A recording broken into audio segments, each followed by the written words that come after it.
guys? Welcome back to Feast or Famine with the Youngs. I am Alex, and we are the Youngs. I changed it. I was going to say something else, but I am Alex, and we are the Youngs. Was I supposed to say I'm Veronica, or do I not matter anymore? I don't know where I was going with that. I was going to change things up in my head, but I wasn't ready. So then I froze. Then you just completely negated the fact that I am also here? No, I just negated the fact that I don't know what I'm saying anymore.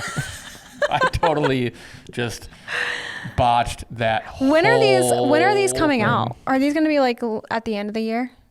Yeah, this is the end of the year. Okay, so maybe people can tell. Hopefully not. Guys, the hardest thing, I just put a story up about this. The hardest thing about podcasts, in my opinion, is coming up with the topics. It is a chore. When it's not, we don't have a guest. Yeah, I mean, guests are amazing. We try to make it we'll do random stuff sometimes, but yeah. I have an idea for a very fun random podcast, but we have to plan for that. Yeah. Maybe we'll do our December podcasts. Yeah. Because I think these are for November. Okay. But yeah. Okay. Well, for December we'll do just fun stuff. Well, maybe we'll bring I'll dress like Santa Claus. Oh my God. And read what kids want for Christmas letters. No. just no. Okay. I do have an idea though. I want you to tell me exactly how to make a peanut butter and jelly sandwich. Exactly. As if I have never even heard of one. I'm new. I was born today. Have you heard of bread? Tell me how to make a peanut butter and jelly sandwich. Bread? Yes. Do you know what bread is? I know what bread is. I know what jelly is. Do you buy your bread sliced? Oh my God. Yes. Just all the ingredients are basic. Just tell me how to make one. Open up a bag of bread, a loaf of bread. Okay. And take 2 slices out. Okay. Don't take the end piece, because the end piece is from the devil. Okay. All you end piece lovers. If you take the end piece first, it literally kills the bread faster. Is that a true fact, or are you just theorizing it really does. that? The crust that encapsulates keeps the outside keeps it from getting moldy. Sean has taken shots fired on Sean because Sean likes the end pieces. He'll take I had to say something to him. He took and used it. I'm like, dude, use those last. Yeah. Because the bread's already moldy now. And I got to throw the whole loaf away. Yeah, I don't know if I knew that. Okay, anyway, tell me exactly how to make it. Beginning to end. You got your 2 pieces of bread. Okay. Can you just put them flat on a plate? Okay. Plates are easier. Okay. You could use a cutting board, but okay, come on, guys, this is gonna be the whole podcast. Then you told me to be precise. Yeah. Then you need a butter knife. Okay. And your peanut butter. Okay. And then a spoon. Mm-hmm. The big spoon, not the little spoon. Okay. The big spoon. Big spoon. And your jelly. Okay. I would say get strawberry jelly. That's the best. Okay. But your choice of flavors. Okay. You have everything out. Mm-hmm. If you have dogs, you might need to deal with them because peanut butter is like crack to our dogs. Our dogs. Oliver will literally sit there slobbering, and he doesn't slobber. Yeah, he's not a slobber dog. He just drools, and there's a puddle underneath him gross. It is gross until I let him lick the knife. Okay. Butter knife. Yeah. I wouldn't let my dog lick a knife. No. Okay. So on the left piece of bread. Oh, okay. You take a big old nice dollop, about 2 tablespoons worth of peanut butter. Okay. And you lather that sucker up. Okay. If it doesn't look enough, take another tablespoon and lather that sucker up. Peanut butter? Peanut butter. Okay. Okay, and then it's nice and loaded. I don't agree with your ratios I like my here. loaded peanut butter and jelly sandwiches. I don't agree with your ratios 1 to 1. Okay. You do not make a 1-to-1. So then you take your jelly side and you scoop a nice big old hunk of that jelly with that big spoon. Okay. Put that sucker down, but then you gotta work it around because sometimes it's all congealed and stuck together. You gotta work it around with the back of the spoon. With the back of the spoon. Okay. And if you feel like you need a little more, do another half a scoop and work it around until you feel like it's a 1-to-1. Okay. And then you fold it over. But from peanut butter down. Okay. Jelly up. Okay. And then you have to take a knife, not a butter knife, because your dog just licked on the peanut butter knife. Okay. And that'd be gross. and you have to cut the sandwich in a triangle because it tastes better. At a diagonal.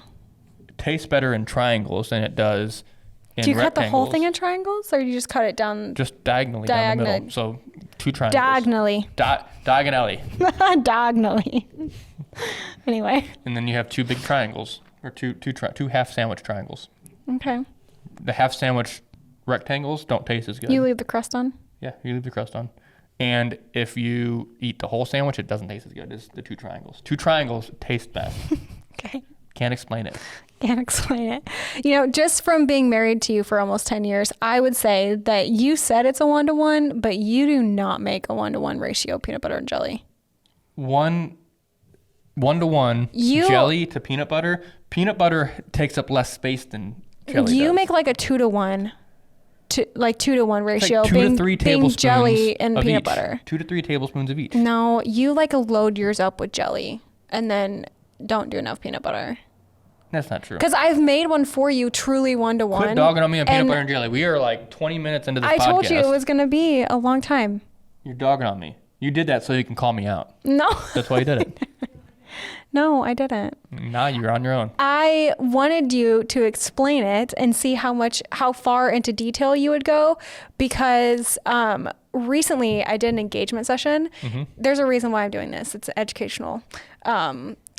Recently I did an engagement session, and at the end of the session, the bride told me, here is a what's it called? Question? No, it's called a humble brag. Thank you. Okay. To myself. It's a humble bragging moment. We ended the session and she said, you did so well with like directing us and telling us exactly what to do. And I loved hearing that feedback, of course. And she said, when she was in elementary school, she had this exercise where they had to describe how to make a peanut butter and jelly sandwich. Excuse me. And she said, she's like, I feel like if you were asked to describe how to make a peanut butter and jelly sandwich based off the way that you posed us, you would describe it absolutely perfect. And I loved hearing that, because I was like, oh my God, I don't think I've ever heard like an analogy like that before, but it's so true. Like, it takes a while as a photographer for you to get like comfortable and like figure out your flow of posing and like, like what type of like verbiage you use, and like figuring out what works well with clients, what doesn't work well with clients, like how to like pose them verbally, because that's literally our job, amongst other things. But I loved that, and I was like, that would be a cool thing to talk about, because well, maybe that can be our topic instead of what we're going to talk about. I mean, how to read your client and communicate in a way that they will respond to. Well, yeah, I feel like we're gonna roll with this. I think. We can talk about both. No, still. It's 2 podcasts. Let's roll with this one. Here we go. 2 episodes. This is the I don't know what I'm doing podcast. We just audibled and are completely changing the topic on this. So I do think that's, I've experienced a lot of different types of clients with their chemistry between each other, their chemistry between me and them. I've had clients where they need a lot of direction. I've also had clients where you barely have to say anything. I barely have to say anything, and the chemistry, it comes down to like the chemistry between the two of them. I wouldn't say it's just the chemistry. I think it's just like, because the chemistry can be really good with a couple that just isn't comfortable on camera, mm-hmm. and they need to know what to do. They need to know exactly what you want to do. Yeah. Whereas there are couples that are just like can easily just block you out because they're so in tune with each other that when they were together, and you distract them from the cameras, mm-hmm.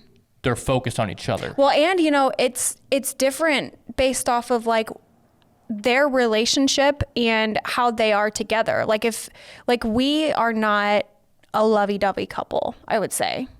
Would you say that? In public. I would say no, regardless. Ouch.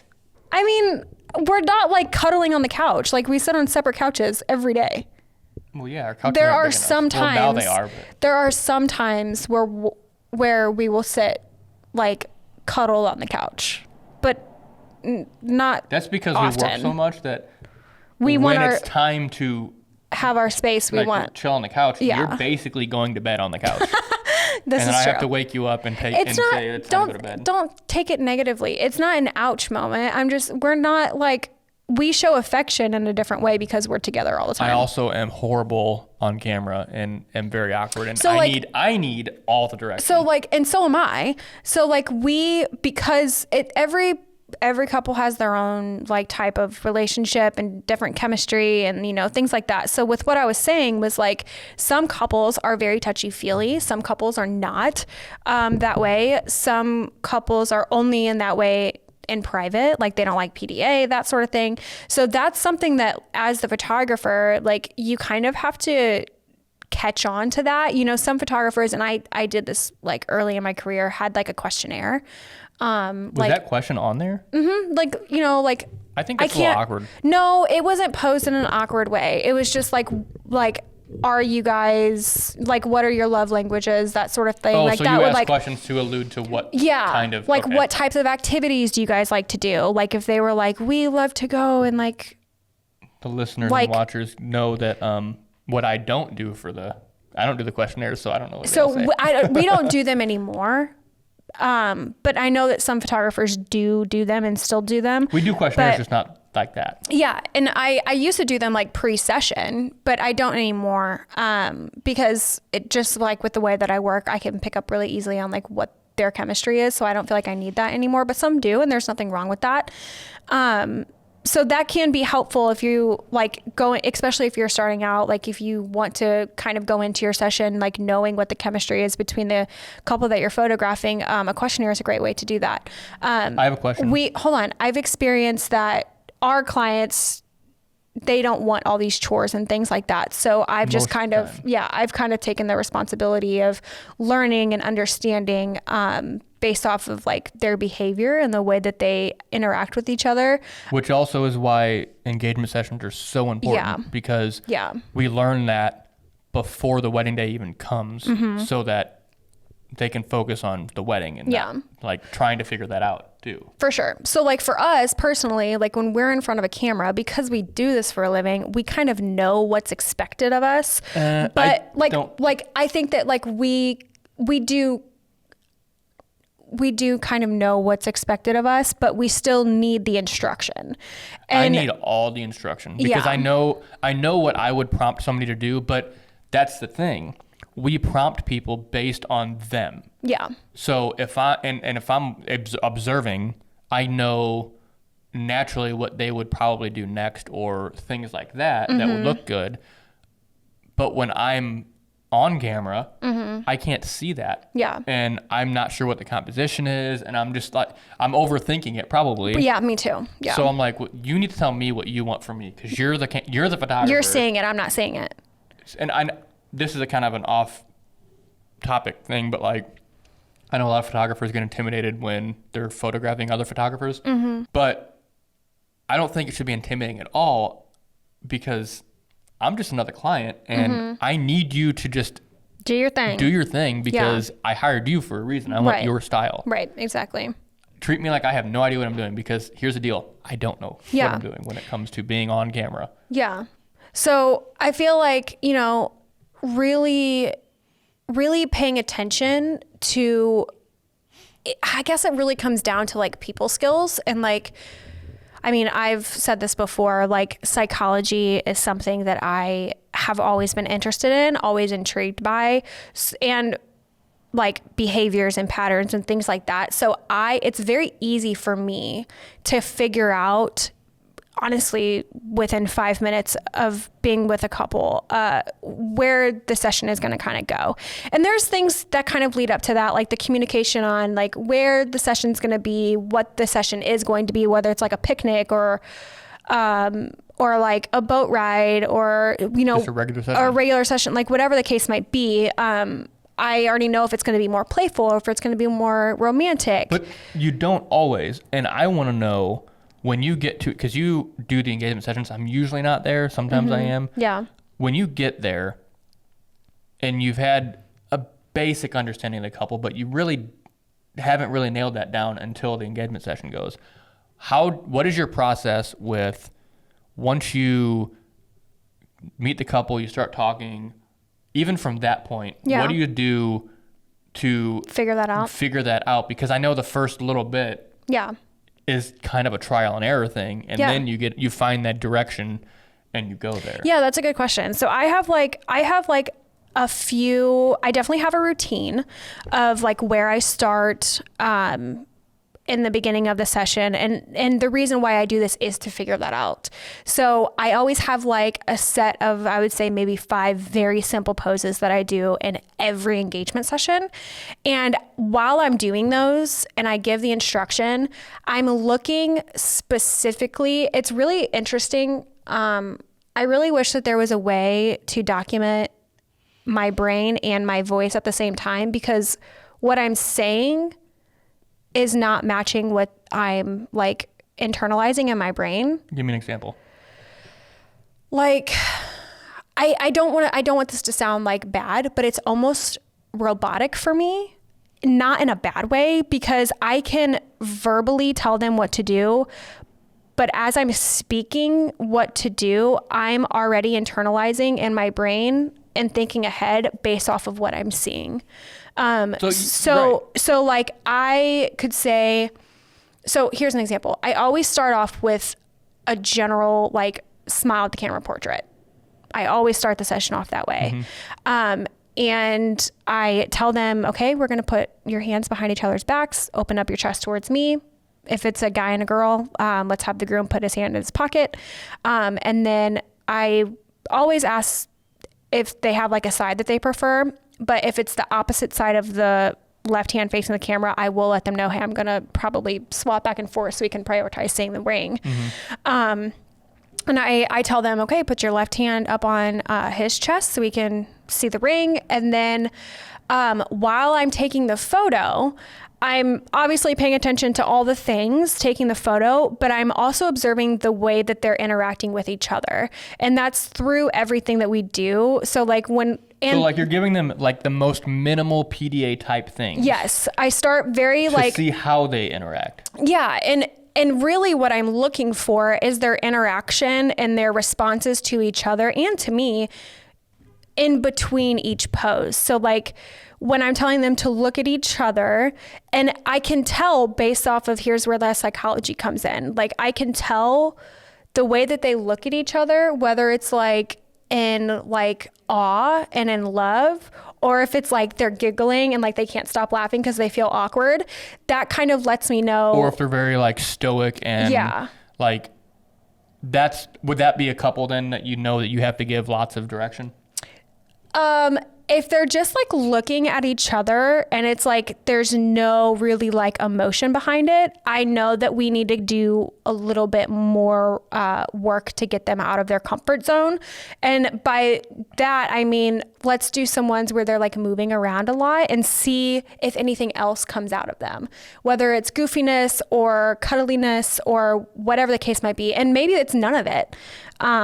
Like maybe you say going for a kiss, take a kiss shot, and they kiss and then immediately look at you. Yeah. For the next thing. That would be a couple that you have to make sure you instruct and guide a certain way so that they keep looking at each other and they stay in the moment. Yes, exactly. And that's why the engagement session is so important, because I will then know how they're going to react once we're done, and especially when we have video.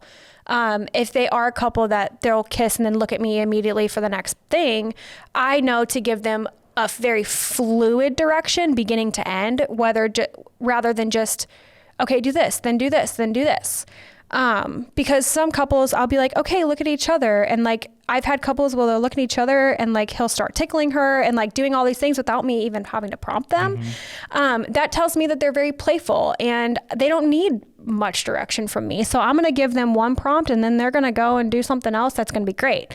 I've had other couples where I will be like, okay, we'll look at each other, and they like just look at each other, and then you can just tell like they're just like, we're in this moment, we're getting married, we're happy, like, and it's just soft and like romantic. And so I'll pick up on those cues and kind of lean on that.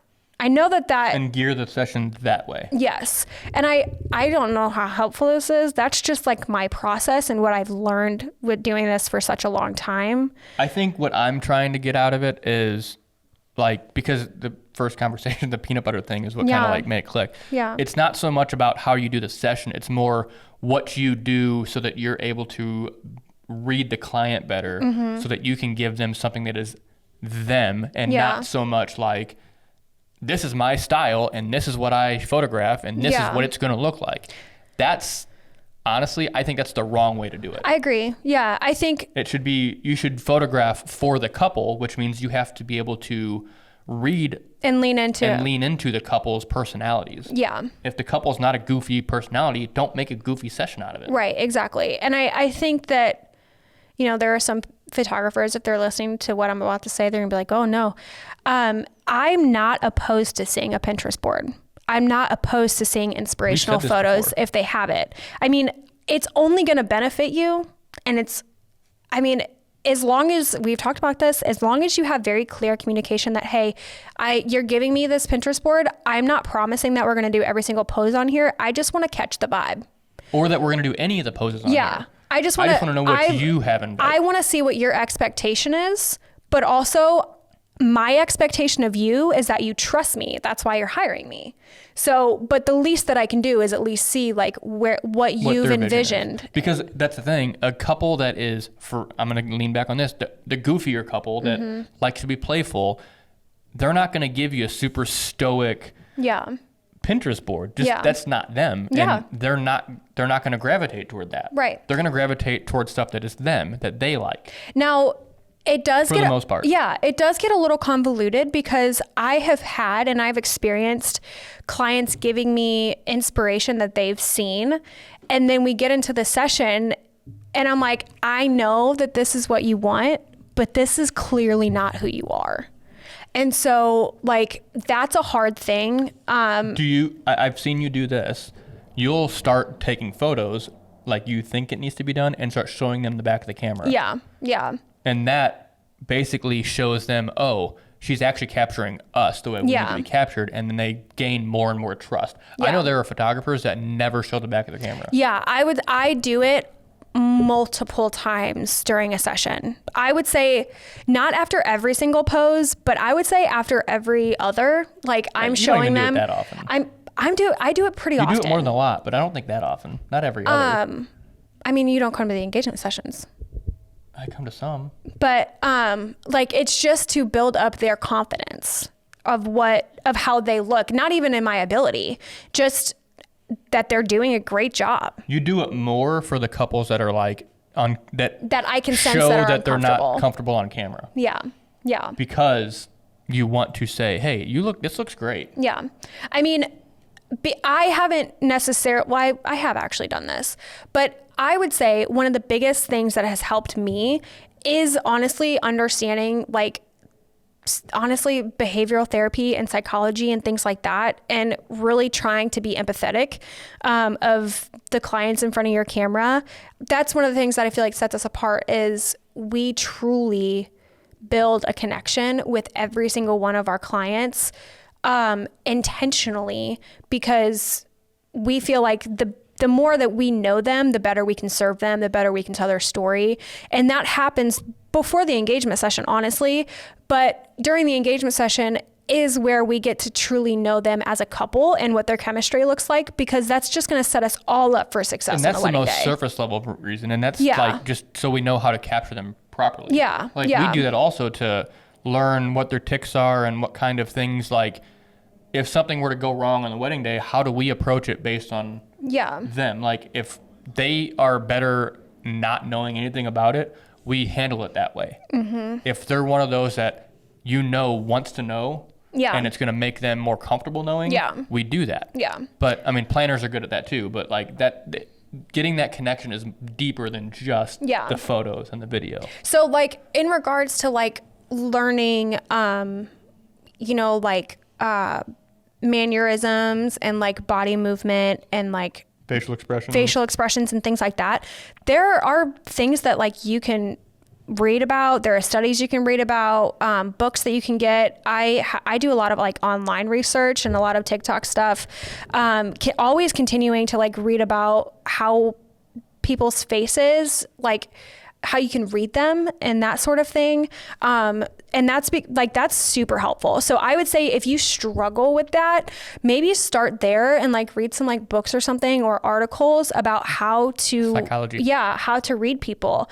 I have done a lot about, which this is like random, it's not necessarily connected to this, but like I've read a lot about what it looks like when people are lying and what types of things that they do with their face when they're lying. And it's the same sort of thing. Like when you're posing them and like their eyes are like darting all around, you can kind of sense that they're uncomfortable with what you've told them. If they're doing the opposite, then maybe they're feeling a little bit more comfortable. But that would be one of my tips, is just to kind of read about that. Or if they're fidgety after you give them a prompt.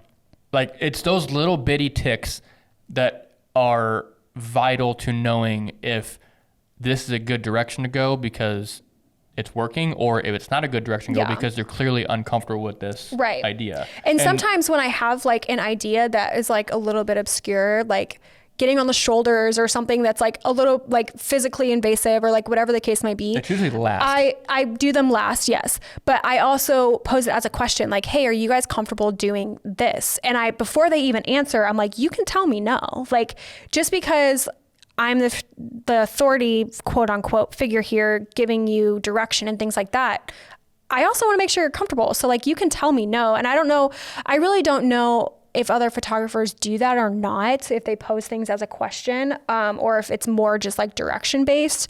I think stuff like that, it has to be a question, and it also has to be situational, because there's lots of times where you never pose the question because they don't put off the vibe of even wanting to do that. Yeah. Like that's just not, that won't work for them. Right. I also want to go back, like the uncomfortability, like reading that. If you are taking photos and they look like they're fidgety, and you're getting a vibe that they're not comfortable with that, you're gonna tell them the photo. It's gonna show. Yeah. But the last thing you want to do, it's the same concept of like picking a spot and then the spot not working out like you would hope. This didn't work. You don't say anything negative in regards to any of it. You don't say, ooh, no. Yeah. You don't say, you know what, I don't like that. You say, okay, great, now let's do this. Yeah, you just quickly move on. You move on. That is a very clear sign, at least from like how I work. I will never give negative feedback. If something's not working and it's not looking how I envisioned it to, or if I told them to do something and then they did something wrong or not what I said to do, I'm never gonna be like, oh, I didn't mean to do that, or no, you're doing it wrong. Which we've had so many times. Oh my God, we've had so many times. And I'm like, and I'm not lying to them. I just don't want them to feel like they've done it wrong. So I'm like, you guys are doing great. And then I'll quickly change it. I want to reiterate, we haven't done that. We've been part of the other vendor doing that, and it's cringy. I freaking hate it. Because you can read the couple's face most of the time. They're just like almost in shock. Like, oh my gosh, I'm so sorry. I'm like, no, we're just going to do something else. we've experienced that before, and an outside vendor telling them that they did it wrong, and I mean there have been a couple times where I'm like, no, you guys are doing great. Yeah, you kind of deflect it so that because you don't never give negative feedback. So if there's something that like you're posing and you're directing and they're just like not getting it, I say follow through with it and then just quickly move on to the next thing. Like don't let them know that they did it wrong. That's maybe just a learning thing that you can take in and be like, okay, maybe the next time I do this, I need to be more descriptive, or, whatever the case might be. Or less descriptive and let the moment flow on its own. Because there are situations where I've seen where the photographer is overly descriptive with a couple that doesn't need that much instruction. Right. And that is something that you kind of have to figure out with your client. We've had clients where, I can be like, hey, you guys just stand here, hold hands, talk to each other, we're going to step back and let you guys have a moment. And they stand there and literally stare at each other. And we're like, not really what we were going for. So then we have to go back and like pose them a little bit more. And we've also had other couples that are like hugging each other and like putting their arms on each other and kissing, and like they're just in their own world, which is what we've asked. And that's great. But like, you kind of have to figure that out. Like, what is the chemistry behind the people that you're photographing? And you have to like lean into that to make sure that they're comfortable. And that also comes with experience. Like, yeah, it all takes time. I mean, there are people that are just really good at reading people that I think if they're early on in their career are going to be good at that. Yeah. Like you, for example, are really good at that.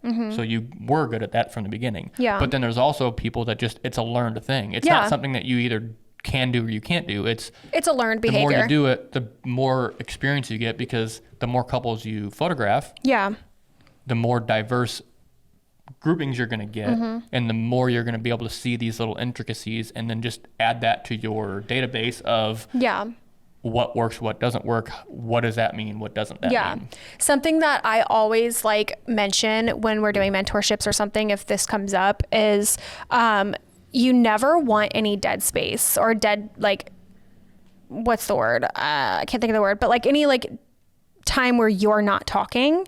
Well, I wouldn't say that. Well, okay. Because for video purposes, so you don't want to talk all the time. No, you're right. But like, I mean, like when you're doing an engagement session, just for example, part of understanding and learning like how your clients react and just how they are in general, like learning their behaviors, is just through conversation. So like I will talk to my clients the entire time. Unless they're like, you give them a prompt and they're in the middle of that prompt. Well, yeah.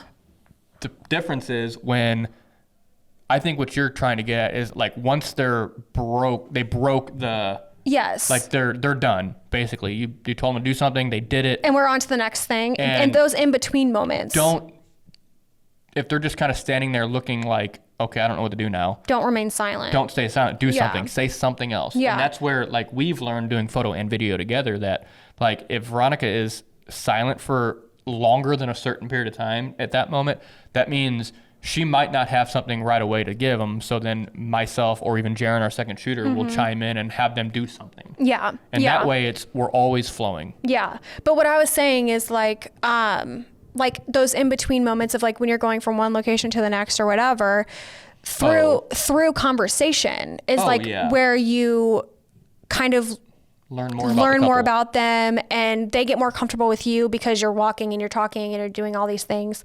It shouldn't feel small talky. Yeah. And it should never be just an awkward silent walk. Yeah, that is what I was saying. Okay. That is what I was saying. Is that there should never be silence in your session.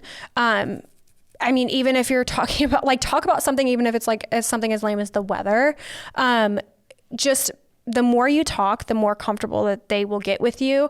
And I mean, I do things a little bit differently, but like once we get to like our next spot, and we're having a conversation, I won't be like, okay, let's get into our pose. I will let the conversation flow. Like I'm not in a hurry to get the session done. I mean, I am on a timeline, but like, I want to make sure first that they feel comfortable. So whatever we're talking about, I'm invested in that conversation, making sure that they feel comfortable. And then once we're done with that conversation, then we can go back into like the posing and things like that. But that is one of the biggest tips that I have is just like talking to your client, never staying silent, because you being silent could be really uncomfortable. And it makes it more awkward. Mm-hmm. Yeah. So even during photographing them, I'm constantly talking, unless it's a moment for photo and video, like with what Alex was saying, like where I've given them a prompt and then we step away and we let that moment play out. But more often than not, I am talking through the posing. I'm praising them. I'm telling them they're doing a great job. And then I'm continuing to direct them from moment to moment.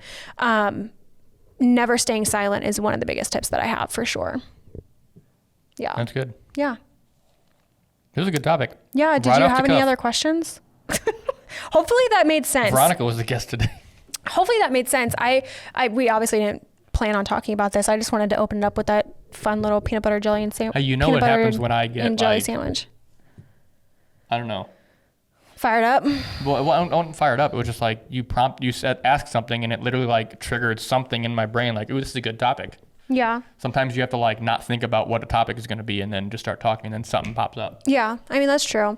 I don't know how helpful I was. I think that was great. Because I do think that this is something that just takes time, like, to learn. But it's not, if you're intentional about it, which if somebody's listening to this podcast, they can like be thinking about that. And if you're intentional about it, you're going to pick it up faster. Mm-hmm.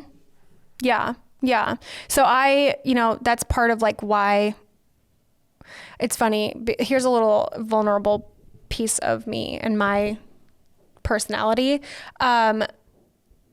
When we are looking at our calendar and I have a dot on like all of the days. Like if you're in month view and there's a dot, that means something is on that day. Something's on that day. And whether it's like one meeting or one session or whatever, I'm like, I'm busy today. Like I can't do anything I'm busy all today. day, or like there's something every day. And Alex is like, you have one session today. You have a haircut tomorall night. Well, that's still a dot though. So and you'll look at that and you'll say, I'm busy all week. I have a reason why I'm saying this though. Like if it's one session, that is maybe 2 hours out of my day. But the reason why I feel that way is because just with who I am as a person, going in, and I don't want this to come off the wrong way, so I really need to be intentional with what I'm saying here. Going into a session, something as simple as an engagement session, I have to prep mentally for that. Like physically, whatever, that's fine. I have to mentally prep myself for that because I am not extroverted. I am introverted. And I know that going into this session means that I have to exert my energy positively. I have to have good energy about me. I have to be talkative. I have to be energetic. I have to be all these things that I am naturally not. And so that's why when I have one dot on my day and it's just one session, I am mentally preparing for that session all day long. So my productivity level is a little bit lower on that day overall, whether I'm editing or whatever pre-session, because I have to mentally prepare for it. So, and not everybody is that way, but I know what I have to do. So that's why when I go into a session, I am 100% invested in the people right in front of me. And I'm very intentional, and I'm talking to them about their wedding. I'm talking to them about what they like to do, what they enjoy. And you're learning. And I'm learning everything about them as far as what they like, what they don't like. And then also things that they aren't saying as far as like their body language and like things like that. So I am truly a sponge on those days, and I absorb everything, and it exhausts me. So, but that, I recommend, going into every session, every wedding, having that mentality. Sorry. Alex is like pulling my hand away. You do that too much, you hear it. I know, I'm sorry. But that's just part of my process. And some people naturally can do that, and kudos to you. I am not one of those people. But it just takes time. If you're listening to this and you're like, oh God, it just takes time and experience to pick up and learn on those behaviors and reading people. But there are things that can help like push you along and learn more quicker. Mic drop. Boom. Okay. Sorry, I just talked a lot. That's okay. Okay. Well, that was good. Right. If you have any questions for Veronica about how she approaches sessions and posing and whatnot, and how to read a couple, put them in the comments on YouTube. And if you're not on YouTube, go to YouTube and put them in the comments on YouTube. Yeah. Awesome. And hit us with them reviews, yo. Yeah, we need reviews on Spotify. And Apple and all the things. Yeah. Awesome. Okay. Hit the 5 stars. And if there's 10 stars, hit 10 stars. Or just hit 5 stars twice. Okay. Is that it? That's it. All right, guys. That's it for this one. I hope you enjoyed. And we'll catch you on the next one. Peace.